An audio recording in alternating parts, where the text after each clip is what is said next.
लेकिन चूंकि हम होशपूर्ण नहीं हैं, फिर वही कहानी रिपीट होती है। कल भी वही होगी, फिर परसों भी वही होगी। धीरे धीरे हम उसके बिल्कुल आदी हो गए। हम एक दुष्चक्र में फंसे हैं, अपनी ही आदतों के बंधन में बंधे हैं, जैसे कोई मजबूरी है। और याद रखिए, मजबूरी बिल्कुल नहीं। हम जिस क्षण चाहें उसी क्षण इस जंजीर को तोड़ सकते हैं। ये कोई वास्तविक बंधन नहीं है।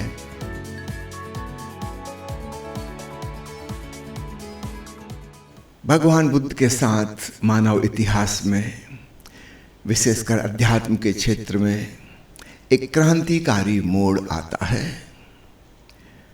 बुद्ध के पहले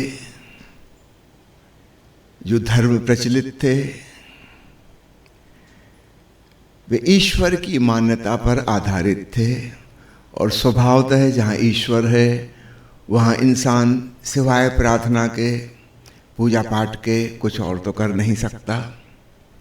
करने वाला कोई और है, हम उसके हाथ की समझो कठपुतली हैं। तो सिवाय निवेदन के कुछ और किया नहीं जा सकता। साधना की कोई जगह नहीं। यद्यपि जैनों के प्रथम तीर्थंकर आदिनाथ ने ईश्वर को रिप्लेस कर दिया, किंतु जैन धर्म बहुत प्रभावी नहीं हो सका। तो बुद्ध ने जो बात कही, एक ढंग से वह पुरानी ही थी, किंतु बुद्ध ने उसको खूब प्रचारित प्रसारित किया। 23 तीर्थंकरों की बात फीकी पड़ गई थी, वो कभी लोकमानस तक नहीं पहुंच पाई। और उसके भी कुछ कारण हैं। कोई बात सत्य हो तो ये जरूरी नहीं कि वे सब तक पहुंच जाए। पहुंचाने के जो माध्यम है उस पर बहुत कुछ निर्भर करता है। जैन धर्म में विशेषकर निर्वस्त्र होना मुनि के लिए अनिवार्य हो गया। अब यह निर्वस्त्र मुनि सब जगह नहीं जा सकता, उसकी अपनी लिमिटेशन हो जाएंगी। एक खास वातावरण, मौसम, टेम्परेचर, उस लिमिट के भीतर ही वह भ्रमण कर सकता है। न बहुत ठंडे में जा सकता, न बहुत गर्म में जा सकता। फिर अहिंसा की बात को उन्होंने क्लाइमैक्स तक खींच लिया। पुराने ज़माने में बैलगाड़ी, घोड़ा गाड़ी ही चला करते थे, चूँकि उसको हिंसक साधन माना गया, इसलिए जैन मुनि लंबी यात्रा कर नहीं सकता था, उसे पैदल ही चलना है। आप समझ रहे हैं कठिनाइयाँ क्यों प्रचार प्रसार नहीं हो सकता? क्योंकि जैन साधु दूर दूर तक जा ही नहीं सकता। पानी के जहाज बन गए, हवाई जहाज बन गए, लेकिन जैन अपनी सीमाओं के भीतर बंद है, क्योंकि वह वाहन का उपयोग नहीं कर सकता, किसी भी प्रकार के वाहन का। तो जहाँ तीव्र गति से बात फैल सकती थी, वो सब संकुचित होकर सिमट के रह गई।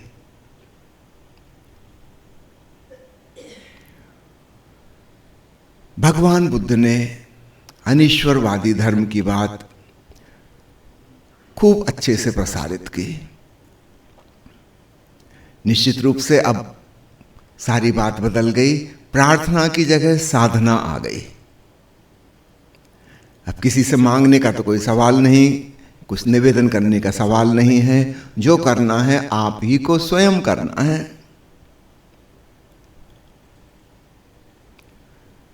अध्यात्म की कहानी यहां से एक बहुत क्रांतिकारी मोड़ लेती है।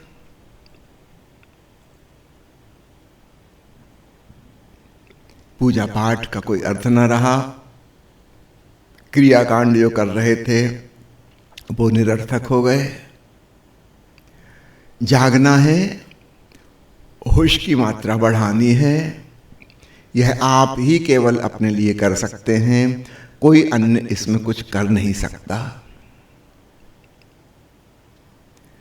आपको होशपूर्ण होना है, आपको करुणावान होना है।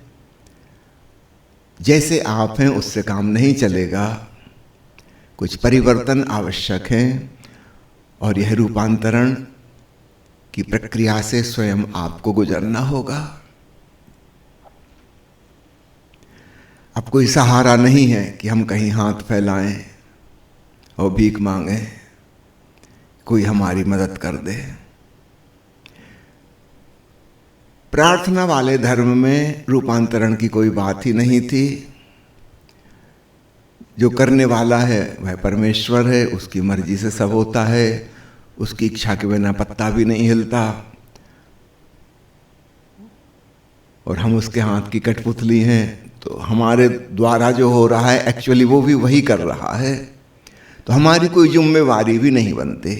याद रखिएगा, उत्तरदायित्व और स्वतंत्रता एक साथ आते हैं, पैकेज डील।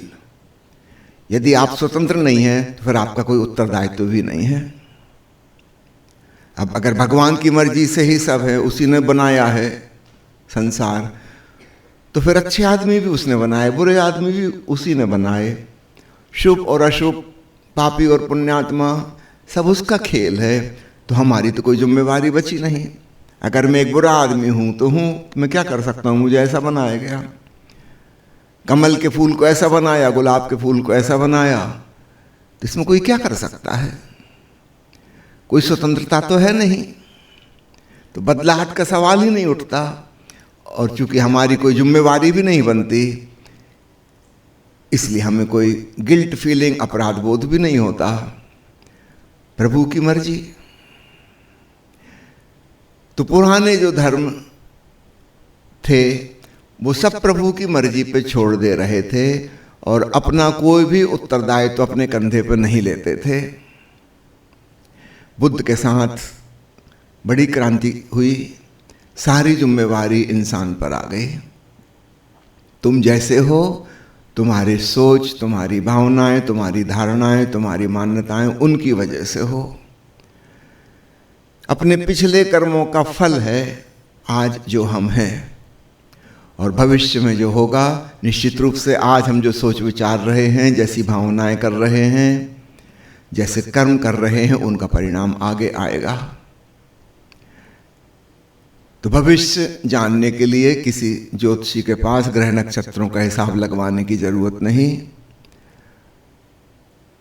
वो भी पुरानी चाल थी कि हम अपना भविष्य भी ग्रह नक्षत्रों पर थोप दे रहे थे। हम क्या कर सकते हैं, जन्म कुंडली में ऐसा लिखा है इसलिए ऐसा हुआ, ग्रह नक्षत्रों की दशाएं ऐसी, हम क्या कर सकते हैं। हर प्रकार से हमने अपनी जिम्मेवारी किसी पर थोप दी। बुद्ध ने कहा तुम जिम्मेवार हो। अगर तुम्हारे जीवन में दुख घटित हो रहा है तो तुम्हारी दृष्टि में कहीं खराबी है, दोष है।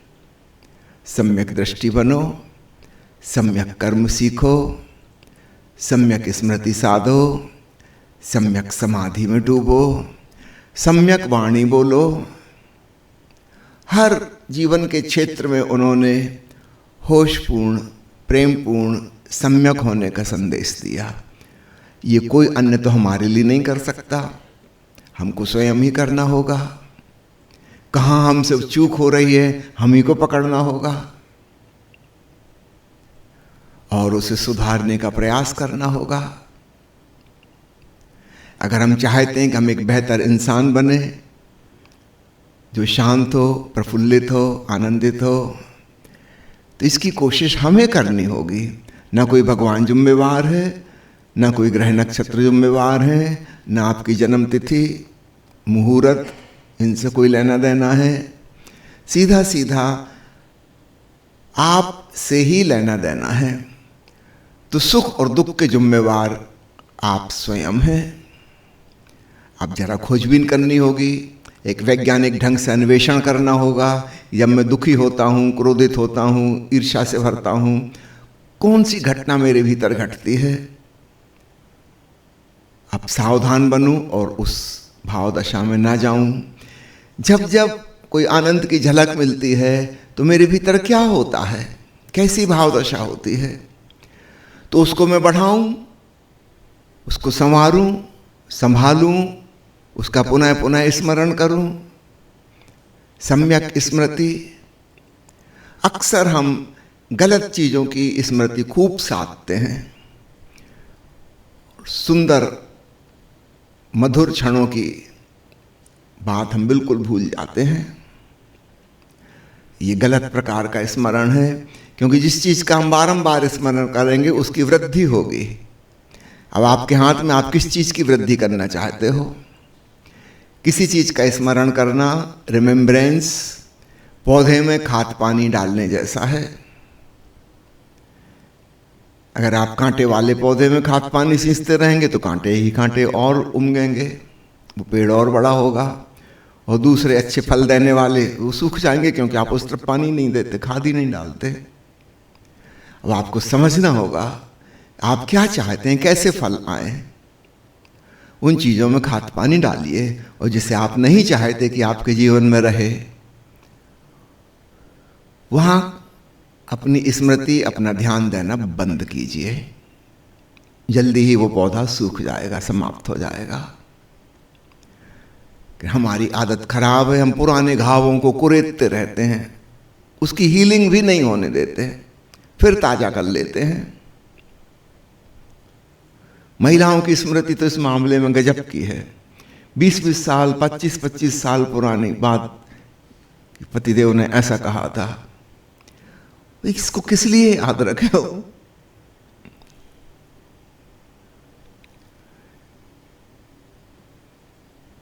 भूलो, जो जो गलत हुआ है उसको भूलना सीखो, जाने दो, लेट गो।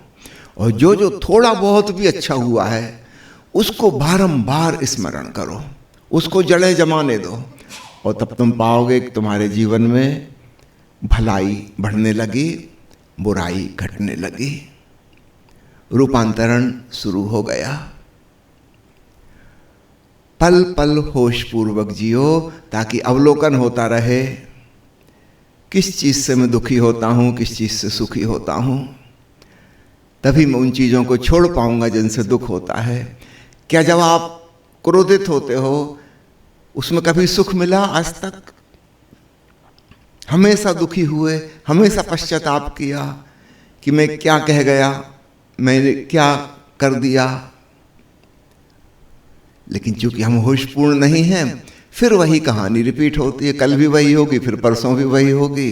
धीरे धीरे हम उसके बिल्कुल आदी हो गए। वही घटनाएं बारंबार घटती रहती हैं। हम एक दुष्चक्र में फंसे हैं, अपनी ही आदतों के बंधन में बंधे हैं, जैसे कोई मजबूरी है। पर याद रखिए, मजबूरी बिल्कुल नहीं। हम जिस क्षण चाहें उसी क्षण इस जंजीर को तोड़ सकते हैं। ये कोई वास्तविक बंधन नहीं है, केवल पुनरावृत्ति से एक जड़ आदत, यांत्रिक आदत निर्मित हो गई है। हम कभी भी होशपूर्ण हो जाएं और वो छूट जाएगी। वो एक प्रकार की बेहोशी में रिपीट होती है। थोड़ा सा होश, जागरण, और आप पाएंगे अब क्रोधित होना संभव ना रहा। ठीक इसी प्रकार अपने जीवन की अन्य अन्य घटनाओं का निरीक्षण कीजिए। जो आपको लगता है संभालने जैसी चीज है, निश्चित रूप से उसको विकसित होने का अवसर दीजिए। और जो चीज लगती है कि नहीं, यह मुझे नापसंद है, मेरे भीतर यह नहीं होनी चाहिए, आप आराम से उसको अलविदा कह पाएंगे। थोड़े से निरीक्षण और जागरण की बात है बस। निश्चित रूप से पूजा पाठ से ऐसा नहीं होगा, प्रार्थना करने से ऐसा नहीं होगा। कोई हमारी प्रार्थनाएं सुनने वाला नहीं है। एक मजेदार किस्सा मुझे स्मरण में आता है। यूरोप के किसी देश में एक चर्च के बगल में एक जमीन बिकाऊ थी। काफी दिनों से कोई खरीद नहीं रहा था। फिर आखिर एक आदमी ने खरीद ली। लेकिन चर्च वालों को यह बात बिल्कुल पसंद नहीं आई, क्योंकि वो आदमी वहाँ शराब घर खोलेगा। उसका ऑलरेडी एक शराब घर शहर में है। अब चर्च के बगल में शराब घर, लेकिन क्या कर सकते थे, उसने जमीन खरीद ली है। अब वो जो करेगा सो करेगा। उस गांव में करीब करीब 90% लोग आस्तिक थे, चर्च आते थे, सात्विक जीवन जीते थे। 10% लोग, जिन्हें हम खराब लोग कहते हैं, शराबी थे, नास्तिक थे, कभी चर्च नहीं आते थे। उन 10% का आवागमन उस शराब घर में शुरू हो गया। चर्च के पादरी और उनके अनुयायी रोज प्रभु से प्रार्थना करते थे कि भगवान कुछ ऐसा करके शराब घर खत्म हो जाए। कोई 3 साल के बाद एक दिन ऐसा हुआ, बड़े आंधी तूफान आया हुआ था, खूब बादल गरज रहे थे और जोर की बिजली कड़की और शराब घर पे गिरी और शराब घर पूरा ध्वस्त हो गया, जल गया। चर्च के लोग बहुत प्रसन्न हुए, लेकिन उस शराब घर के मालिक ने कचहरी में मुकदमा दायर कर दिया कि इन आस्तिक लोगों की प्रार्थना से हमारी इतनी संपत्ति का नुकसान हुआ है, तो ये उसकी भरपाई करें, फिर से वो बिल्डिंग बना के दें। अब बड़ी मुसीबत हो गई। आस्तिक लोगों का समूह और उनके रिप्रेजेंटेटिव पादरी वो बारंबार कहें कि नहीं, हमारी प्रार्थना से कुछ नहीं हुआ, और वो नास्तिक लोग कहें कि इन्हीं की प्रार्थना से हुआ। अब लंबा केस चला। अंत में जज ने फैसला दिया कि भाई मैं तय करने में बड़ी कठिनाई में पड़ गया हूं। सारे आस्तिक लोग मानते हैं कि प्रभु उनकी प्रार्थना नहीं सुनता, और सारे नास्तिक लोगों को श्रद्धा है कि सुनता है। इस विचित्र स्थिति में मैं क्या फैसला करूं? कितने आश्चर्य की बात है। आस्तिक नहीं मानते, आदतवश प्रार्थना किए चले जाते हैं। उनको भली भांति पता है कुछ होने वाला नहीं है। आप शादी में जाते हैं किसी की, 300-400 लोग इकट्ठे हैं और सब नव विवाहित जोड़े को आशीर्वाद दे रहे हैं। आपको पता है आज तक कोई आशीर्वाद फलित हुआ है कहीं? आप किस आशा और उम्मीद से आशीर्वाद दे रहे हो, मंगल कामना कर रहे हो शादी में? और आशीर्वाद कम से कम एक जगह तो कभी ना देना, आपका वचन झूठा साबित हो जाएगा।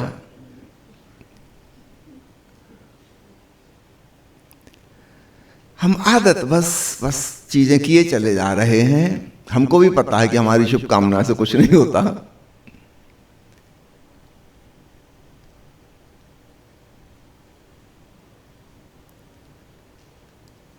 सावधान, कामनाओं से नहीं होता, प्रार्थनाओं से नहीं होता, किंतु अगर कोई व्यक्ति स्वयं अपने जीवन को बदलना चाहे तो बहुत कुछ हो सकता है।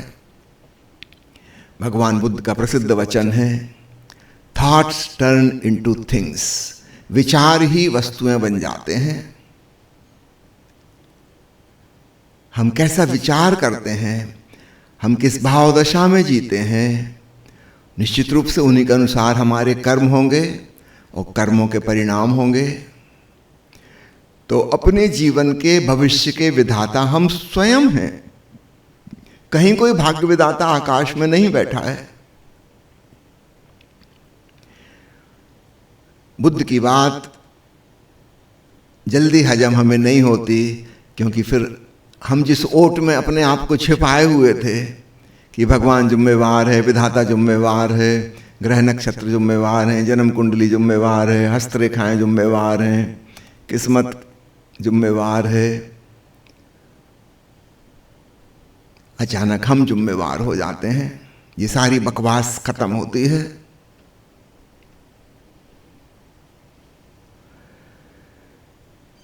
याद रखिएगा, जिम्मेवारी लेना निश्चित रूप से हमें कठिन लगता है, किंतु इसी के साथ स्वतंत्रता मिलती है। पहली बार मनुष्य होने की गरिमा का एहसास होता है कि मैं अपनी जिंदगी में कुछ कर सकता हूं। I am free. बहुत बड़ी बात है। निश्चित रूप से मैं करूंगा अपनी समझ के अनुसार। कभी कभार भूल चूक भी होगी, कभी गलत परिणाम भी आएंगे, कोई बात नहीं, उनसे हमें सीखने मिलेगा। आगे हम वो गलती नहीं करेंगे। धीरे धीरे धीरे हमारी जीवन कला विकसित होने लगेगी। इसलिए मैंने कहा, बुद्ध के साथ एक बहुत बड़ी क्रांति अध्यात्म के जगत में आई।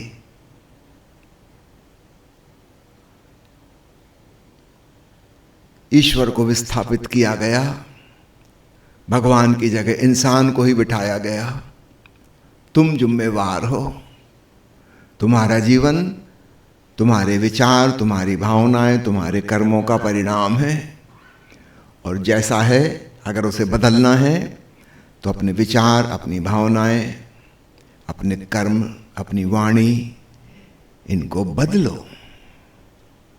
और जैसा तुम चाहते हो वैसा हो जाएगा। तुम ही अपने भाग्य विधाता हो, कोई दूसरा नहीं।